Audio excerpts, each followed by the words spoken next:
नमो नमः।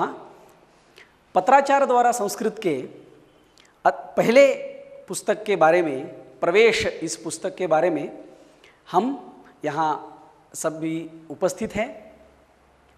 हम जानते हैं कि ये 4 अभ्यासक्रमों का संचय है: प्रवेश, परिचय, शिक्षा और कोविद।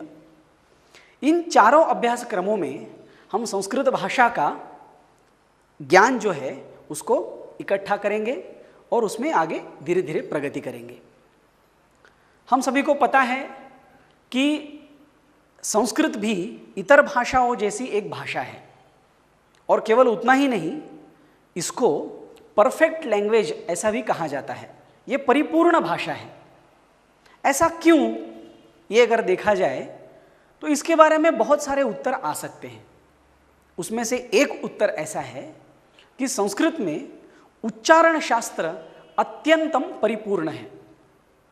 उच्चारण शास्त्र का अर्थ ये हुआ कि जो अक्षर, जो शब्द हम उच्चारते हैं, उसका लिखना भी उसी तरह से होता है, और जैसा शब्द लिखा जाता है वैसे ही उसका उच्चारण होता है। तो उच्चारण शास्त्र के दृष्टि से और उसके लिखने के दृष्टि से यह एक विषय हुआ। केवल उच्चारण को अगर देखें तो हमें पता चलता है कि संस्कृत के पुराने विद्वानों ने, व्याकरण जो जानते थे ऐसे वैयाकरणों ने, प्रत्येक अक्षर का उच्चारण स्थान कैसे होना चाहिए, कहाँ होना चाहिए, इस पर एक विस्तृत व्याख्या की गई है।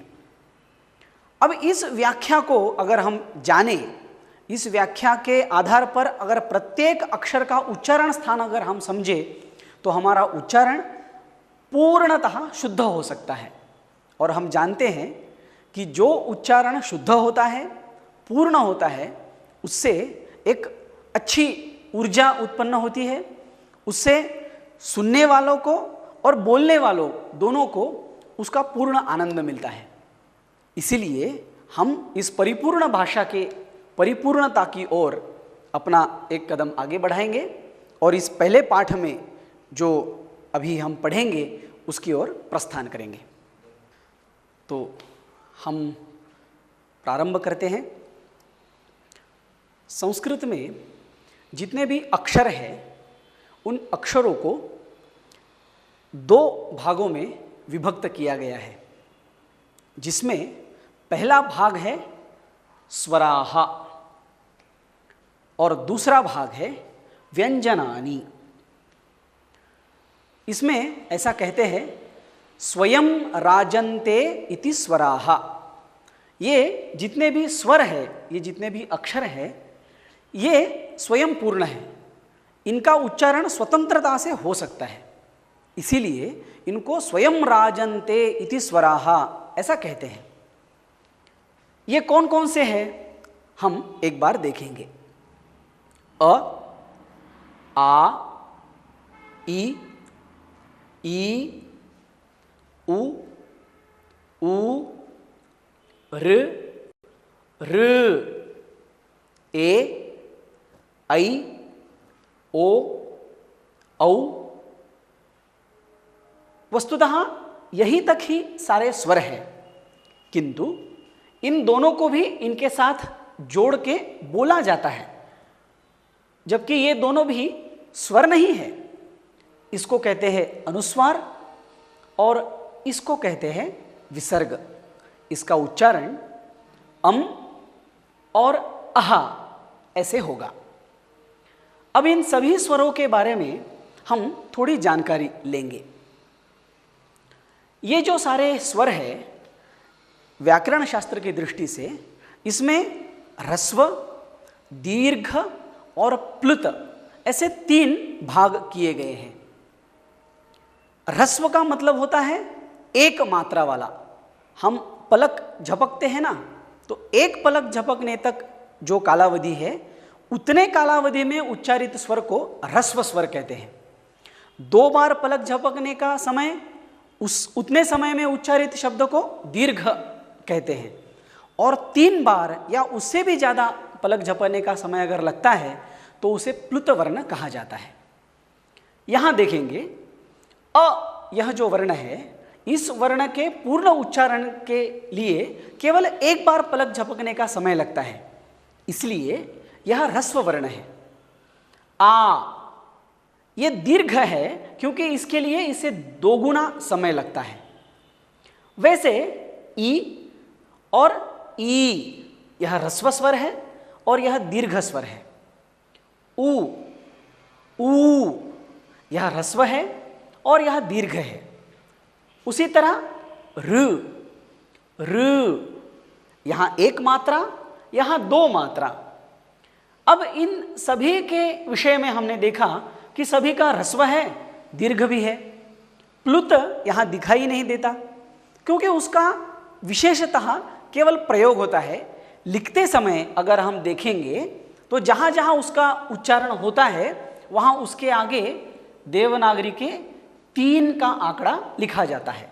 जैसे अगर मैं ऐसा लिखूं तो इसका अर्थ हो जाएगा 3 मात्रा वाला अकार, मतलब उसको कहेंगे प्लुत अकार। ऐसा ह्रस्व, दीर्घ एवं प्लुत इन 3 प्रकार के स्वर हमारे संस्कृत के स्वर शास्त्र में बताए जाते हैं। अब आगे देखेंगे, इसमें ए, ऐ, ओ, औ इन 4 स्वरों के बारे में अगर हम चिंतन करें तो इनके बारे में एक विशेष हमें सर्वदा स्मरण में रखना है कि इन चारों में कोई भी ह्रस्व स्वर नहीं होता। ये चारों के चारों सर्वदा भी दीर्घ होते हैं, प्लुत भी होते हैं, लेकिन इनका ह्रस्व वर्ण नहीं होता। बाकी जो ऊपर दिए हुए हैं इनका ह्रस्व भी होता है, दीर्घ भी होता है एवं प्लुत भी होता है। इन सारे स्वरों के अलावा एक और स्वर संस्कृत में बोला जाता है, वो है लृकार। ये एक विशेष वर्ण है जिसका हमारे स्वरों में उल्लेख तो होता है, किंतु इसका लौकिक भाषा में, आजकल की व्यवहारिक भाषा में इसका उपयोग नहीं होता, केवल वैदिक भाषा में इसका उपयोग होता है। इसलिए प्रारंभ में हम सब लोग पढ़ रहे हैं, अतः हम इसके बारे में अभी चर्चा नहीं करेंगे। जब आगे समय आएगा, हम लोग और वैदिक संस्कृत तक पहुंच जाएंगे तो हम खुद ब खुद उसके बारे में चर्चा करेंगे। तो इन सभी का उच्चारण जो होता है यह स्वतंत्र रूप से होता है, इसलिए इनको स्वराहा ऐसे कहते हैं, स्वर ऐसा कहते हैं। तो हम इसके बारे में क्या विशेष रूप से जाने, किन विषयों पर हमारा अवधान हो, ऐसा अगर सोचे तो पता चलता है कि ह्रस्व उच्चारण एवं दीर्घ उच्चारण, इसके बारे में हमें उसमें थोड़ा सा अवधान देना चाहिए।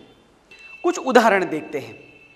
तो ह्रस्व और दीर्घ के विषय में हम एक उदाहरण यहाँ देखेंगे, भवति एवं भवती।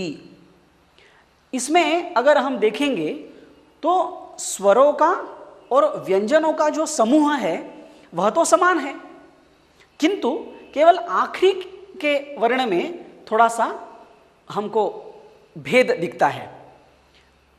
यहाँ क्या है, ये है ह्रस्व वर्ण है जिसमें तकार है और ह्रस्व इकार है। इसका उच्चारण ती ऐसे होगा, एक मात्रा उच्चारण होगा। दूसरा जो है वह दीर्घ है जिसमें तकार है और दीर्घ इकार है, इसलिए इसका उच्चारण ती ऐसे होगा। अब इन दोनों शब्दों के बारे में सोचेंगे, इसका उच्चारण होगा भवती और इसका उच्चारण होगा भवती। केवल वर्णों के आधार पर अगर देखा जाए तो दोनों समान है, किंतु यदि ह्रस्व और दीर्घ के बारे में विचार किया जाए तो इसमें बहुत फर्क है। ये ऊपर वाला जो शब्द है यह क्रियापद है, भू धातु के वर्तमान काल का यह शब्द है, और यह शब्द भवत इस शब्द के स्त्रीलिंग का प्रथमा एक वचन है। इसका अर्थ अस्ति ऐसे होता है और इसका अर्थ स्त्री के संबोधन की दृष्टि से सर्वनाम शब्द के रूप में होता है। अतः ह्रस्व का उच्चारण ह्रस्व और दीर्घ का उच्चारण दीर्घ ऐसा होना चाहिए। इन स्वरों के अध्ययन की दृष्टि से इस छोटे से विषय को पूरी तरह से अपने मन में रखेंगे और इसके बाद जो भी चीज़ें हम पढ़ेंगे वो उस हिसाब से पढ़ेंगे। मैं फिर एक बार इन दोनों शब्दों के अर्थ के बारे में कुछ स्पष्ट करूंगा। यह जो ह्रस्व शब्द है इसका अर्थ होता है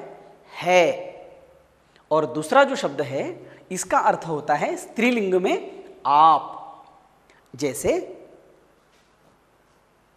अत्र वर्गः भवति, यहाँ वर्ग होता है, और दूसरा भवती पठति, आप पढ़ रही है। तो केवल ह्रस्व और दीर्घ के भेद से इतना बड़ा फर्क उसमें होता है। अतः ह्रस्व और दीर्घ के बारे में हम विशेष अवधान करेंगे।